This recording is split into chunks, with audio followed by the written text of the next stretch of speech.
You didn't do anything with the insurance, I didn't know if you were gonna talk about that. I was like, I didn't know where you were, and then Call County Council back into session at this point, from our break. Don, do you have some additional? Thank you, I sure do. Yesterday, the commissioners voted,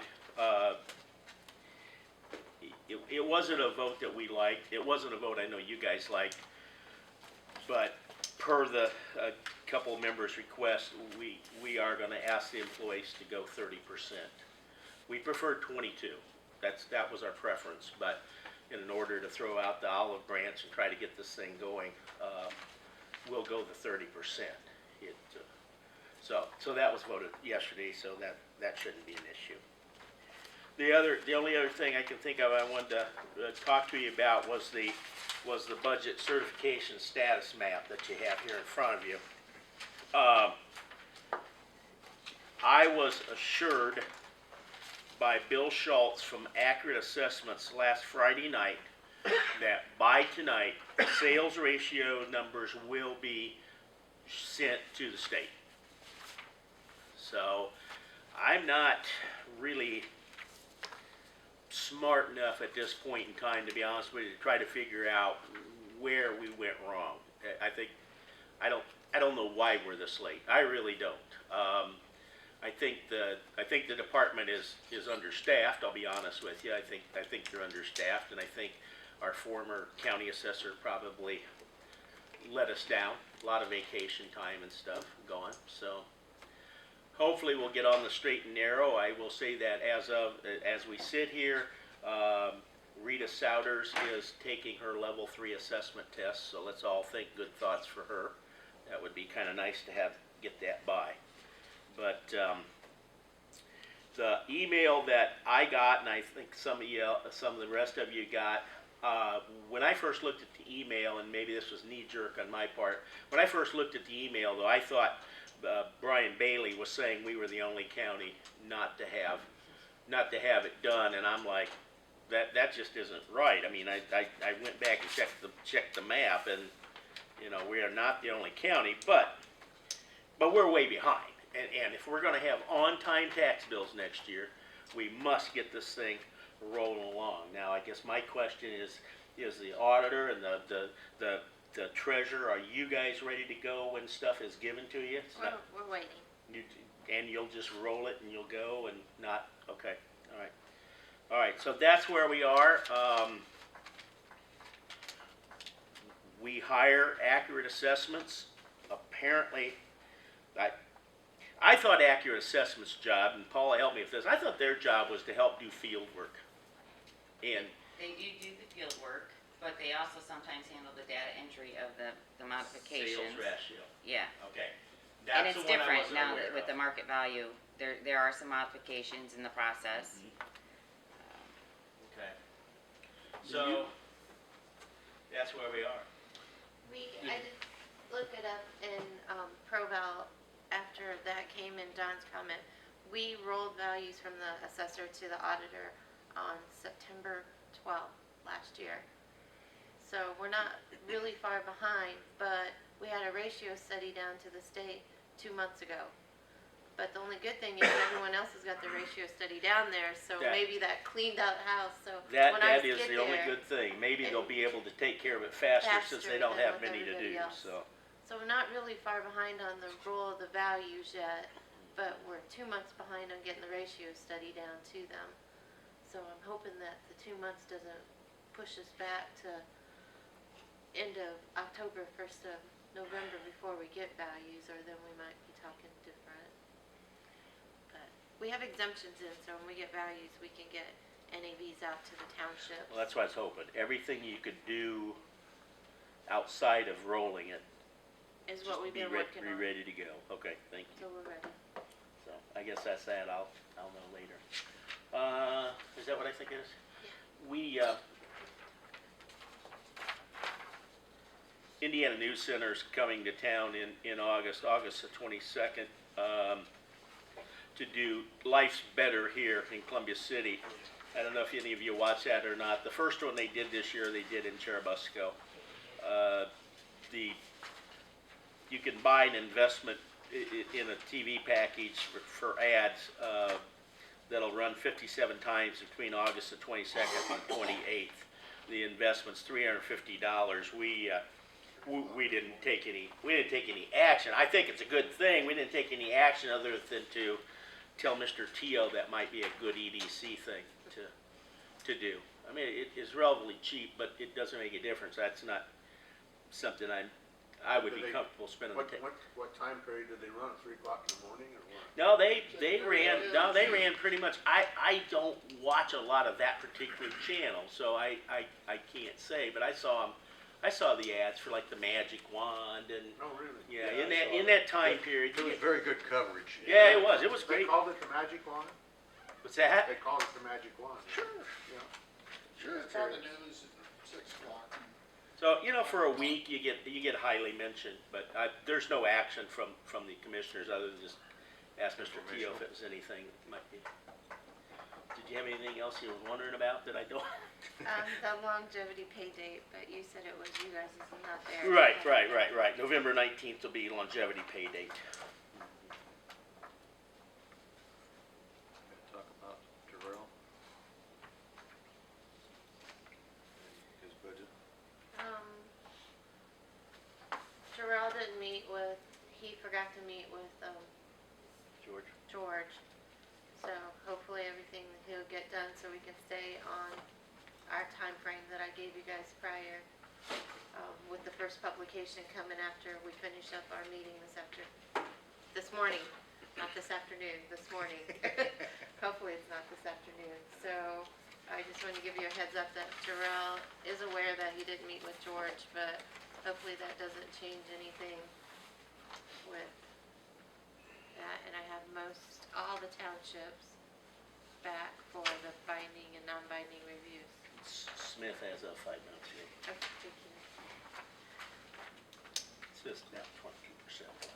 Before we start into our budget portion, council members have anything additional? I do. I was working with Pam Smith on Friday, helping her learn the spreadsheet and how that works and wages and that type of thing. And I came across a email on her desk because we were discussing the assessor and the deputy assessor. So we really had two things to address. The first thing I'd like to address is, Pam, will you give Jen a copy of her payroll change notice, please?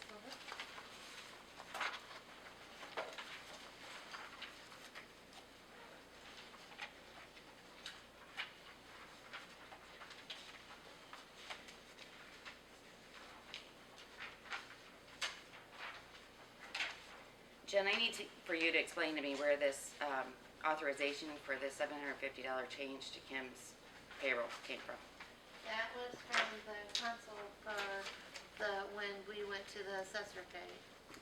When she went to the assessor and she went to the chief deputy. And I'm not finding that in the minutes. And I have a copy of the minutes here if you'd like to read them. I thought we said we tabled that until she got it officially. Right, we tabled Elected. it until she took the office and then we paid that, that. Well, I think there's confusion here. The only one that I wanted to get the $750 was the assessor, and that's the way I think the minutes read. And so all of you have a copy of the attached minutes, so you'll have to let me know what you think. Because, first of all, when she got the deputy, she's to be moved up to the chief deputy position, which is 85% of the elected official's pay. So why would you pay $750 in addition to the regular increase she's going to get to becoming the chief deputy? After discussion of assessment changes by the state and need for another personnel office to help with the workload, a motion to allow a one-time increase, $750, was approved by council for the chief deputy with the extra responsibilities being required by her, and looking at refactoring the entire personnel for the job duties with the changes will be needed for the assessor's office. Chief deputy as in Rita. Rita's the chief deputy of Angie right now. But that was when she went to the chief deputy. And you asked me at the very end of the meeting, you're like, what about Kim? And I said nothing for Kim. So you didn't want her to No. get the 750? So now we have an issue. We have an employee that was given 750. Well, and if you would have had human resources sign for this, I think that would have resolved it. Right now, you should, as the auditor, shouldn't be submitting payroll change notices. It should be the human resources. Because, you know, you're the council's clerk, and so you have to do what we recommend, and now we have an employee who got $750 that shouldn't have gotten $750. And I feel like I don't want to be forced to giving an employee $750 just because they were given it in error. So I should have had Rita sign this? Because No, Rita was... HR. The only people that can authorize pay changes is council. And so the HR person works for council and commissioners. And they're going to be bringing things just like I did. I mean, I knew exactly what was going on with council because I was in their meetings and that kind of thing. And so that change shouldn't have taken place. Hopefully, it would have been caught and corrected before it was paid out on July 9th. And that's why, I mean, and I think you know that because here's this email from you to Pam saying these changes were what was approved before the caucus changes, title and wage-wise, and you wanted her to do the payroll changes. Is that correct? So you knew for Pam to do the payroll changes now, but not on this 7-9. So I'm just saying, I think that we really need to be careful about overstepping and making sure that HR handles the wages, the employees, those kinds of changes, and you handle like the budget type things. I mean, I don't ever want you to make a mistake or do something that should have been council, because if some of those errors could be Class A misdemeanors. And now,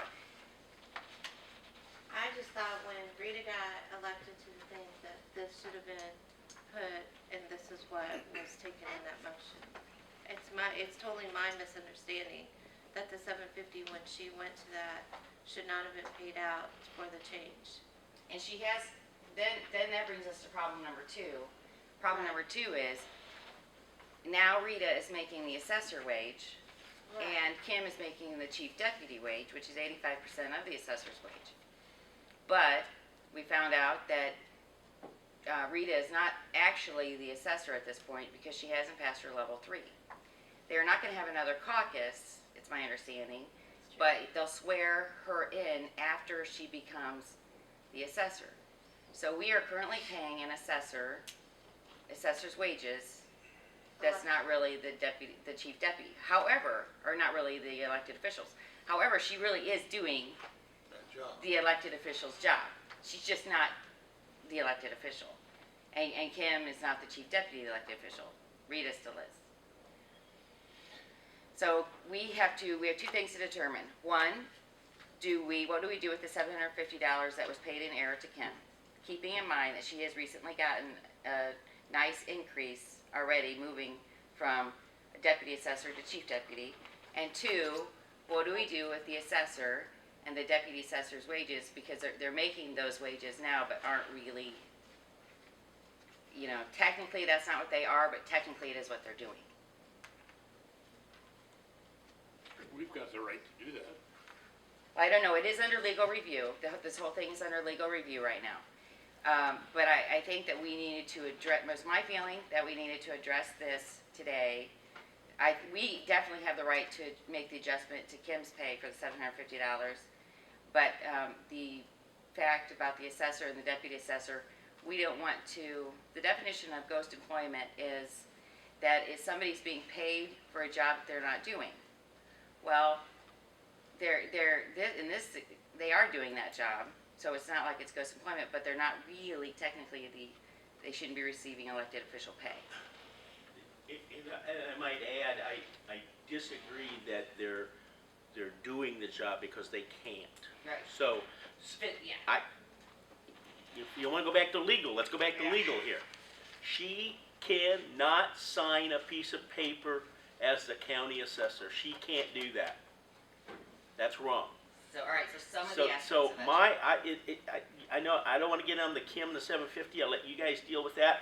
My suggestion in the beginning was, they both make chief deputy pay right now, until we actually have a county assessor, and then you can put her in that bracket, but you can't put her in that payroll bracket right now, cause she is not the county assessor. That's a difference of, Paula, did we mess it all up then too, because we paid out their comp, we paid out her comp, her vacation and everything when we thought she was elected that pay. So we. That's right. did you pay it before? No, that, as long as you paid the old rate at which. We okay. did, that's why we That- wanted to right, make sure. and that's good. Nothing wrong with that. Because she really wasn't the elected official to begin with, so you're good at paying out that old rate. Unless, and you just may have to do it again if she But we accrues paid it. her, okay, we paid her at the right rate. We paid both of them at the old rate. When everything we thought was done and the election went over, we thought we cleaned all this up and we paid out their comp, their sick time, and, their vacation. Rita had just gotten her 2 or 3 weeks whatever she had. Plus she was taking a week. So we really botched that up because she took a week's vacation as an elected official. Mm. So we have like all kinds of, it's not right. Don't we have the right and ability to pay anybody whatever we wanna pay them? Not talking about what you call them. Right, What we that's set what for I pay. wanted to do when this came back with the thing. I wanted it not to be in the elected official, but pay her the elected official pay called something else. Yeah, We do have that right, Bill, but I don't know that you really wanna do that. Right, Well, I they don't didn't know, wanna I'm just trying to exercise figure out how to get that. out of the mess we're in currently. The difference, Pam, can you tell us the difference between the wages of the assessor and the deputy assessor? So in other words, Rita's wage, I think I might have it here. When did they start getting that wage? Seven, we registered it back. Yeah, 7, 8, pay 3. Okay, so, You can see it on your pay history stubs. so that wage gross would have been $13.95.38 for Rita. And so that she went up to, no, that's still not, 1641.62. okay, so about $300 a week. Then, Kim went up, she was at $11.32, and now is at, 13, well, Rita's old pay, 13.95.38. so a couple $100 a week, or a pay, 26 pays a night, so that was a pay. So about 150 for Rita and 100 for Kim, Per week. per pay. Yeah, per pay. Do any of these require a salary ordinance? All of them That's do. what No, you don't have to amend the ordinance. The ordinance, we already checked on that. The ordinance doesn't need amended. We already did the ordinance to justify those wages. Well, it needed it for the 750 and 750, because it was over and above. That was out of reassessment. It doesn't matter, it still needs, anything the county council pays out has to go in the ordinance. Anything. But we still had that money there for wages and. I know, but it's a different type of pay, so it definitely Okay. has to be, it's not considered, it's the same thing as, we're gonna pay out this much in overtime. It's a special new type of pay, so we really needed to make sure it was in the salary ordinance, for both of them. And, and I'm gonna work with Pam to make sure whatever happens today, that the paperwork follows through and gets signed and is accurate. But we do have to determine what everybody feels like as far as that 750 is concerned. I could not hardly sleep last night thinking about this. I just kept thinking, I wasn't for the 750 to begin with. And just because it's been paid out doesn't make me for it. I'm still against it. Do you have a motion proposal to rectify this situation? I make the motion that we leave it up, that we go to the employee, Kim, and we ask her how she would like that 750 deducted from her pay over the next couple weeks. She wants it in payments of 150, so basically she'd be making the same as she was for a little while. It'd be 5 weeks of 150. or if she wants it taken out in one lump sum. And then